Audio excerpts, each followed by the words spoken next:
You know, sometimes when you're watching anime, they just leave you wondering, what? You know, anime is great and everything, and I love anime and stuff, but sometimes it's just not. Sometimes it leaves you wondering, what is going on here? You just think to yourself, like, what's going on here? Like, what was that about?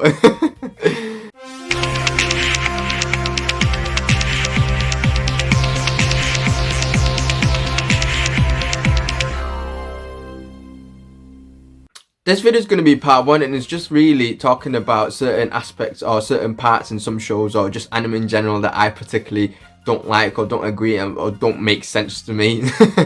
I mean, they're not all going to be like that. Sometimes it's just going to be some questions that I've been thinking about, or some questions that have never been answered in the show.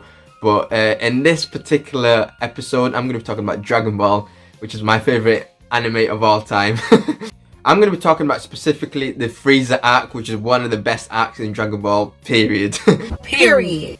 I don't like using the word plot twist or stuff like that, you know, in the same sentence as Dragon Ball, because in my eyes Dragon Ball is amazing, so I don't like using that word. But there was one particular scene that I never really understood. The scene I'm talking about is Goku. In the Frieza arc, Goku's like coming out with these next level powers that I've never seen him use before, and he's never used ever since. And I'm like, what's going on here?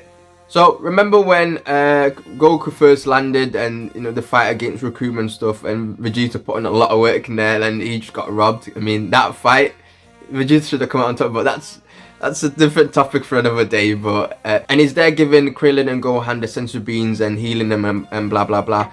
So he puts his hand on Krillin. You don't need to explain. I'll feel it out. You what? And he's able to read his mind. And I'm like, okay, Goku can do that now. I thought it was a cool little thing, but I did think it was a bit strange. I mean, even Krillin said, if I remember correctly, oh wow, how'd you do that? And he's like, I don't know, I just did it. Now, I just thought it was a cool little scene, and then I didn't mind it. I didn't really mind it because, yeah, it was kind of epic. But the part that I'm mainly talking about is the fight against Frieza. Goku and Frieza fighting, and King Kai manages to hatch a plan to use the Earth Dragon Balls to transport everyone from planet Namek into planet Earth, because the planet was about to explode. They had 5 minutes. So he's talking to Guru, telling him, like, you know, get someone to go and make that wish and transport everyone into planet Earth. And Goku's like, no, don't do it.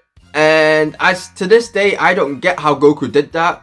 I mean, I get that he wanted to fight Frieza and all that, and it was kind of epic, you know, the whole let me settle this beef right now with him and all that. But I'm like, how did Goku even know that the conversation with King Kai was taking place? I mean, Goku has never, as far as I know, been able to psychically talk to someone like that. I mean, even when he was talking to everyone on Earth when he was dead, he was talking to them through King Kai. Like, he was touching King Kai's shoulder and talking to them. I mean, King Kai always had that ability. I think Piccolo can do that as well. But Goku's not it doesn't have telekinesis powers. He can't do that. He can't just listen. He can't be fighting Frieza and listen to other people's conversations like that. I mean, as cool as it is, but I'm like, what? No explanation whatsoever as well. He's never been able to do that ever since. And I don't know if I'm the only one that's ever noticed that, but yeah, that's like, what's all that about? I mean, if you connect all the dots, it kind of does make sense in a way, because I've heard rumors that the Dragon Ball was supposed to originally end in the Frieza arc, but then because it was so popular and people wanted more, they kind of forced Akira Toriyama to keep going, and then he made Cell arc, and he wanted to end it there, but then they forced him to make more, and then he made Kid Buu. So when you look at it that way, it does make sense, because if you think about it logically, a lot of things happened in the Frieza arc, so it kind of does make sense that Akira Toriyama wanted originally to end it there. So that's probably why Goku was like this overpowered person, like he was reading minds and like intersecting like private telekinesis conversation and stuff. Yeah, it was pretty epic and stuff. So it kind of does make sense in the whole Super Saiyan thing and ending on a legend. So yeah, when you look at that way, it does make sense, but I don't know. I mean, I don't mind if Goku can do that, but I'm just saying that that didn't make sense to me. So I'm like, Dragon Ball, what's up with that?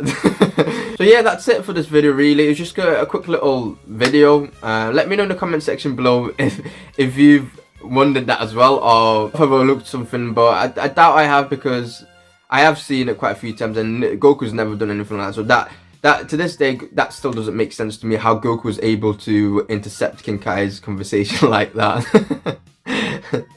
I mean, the only other time I can remember Goku speaking to someone psychically like that was with Piccolo in Dragon Ball GT. You know, when Piccolo, that sad scene when Piccolo's about to die and he's speaking to Goku. But that's not Goku doing it though. That's Piccolo doing it. Piccolo engaged that conversation with him and he was just replying to him. Goku never started that.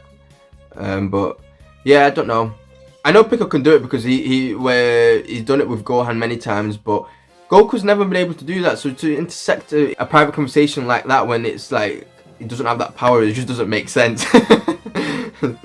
But don't get me wrong, I don't think that ruined the arc at all. It didn't really impact the story at all. And not in the slightest. I mean, the arc was still great and everything. But yeah, that's just one example of times that didn't make sense in Dragon Ball.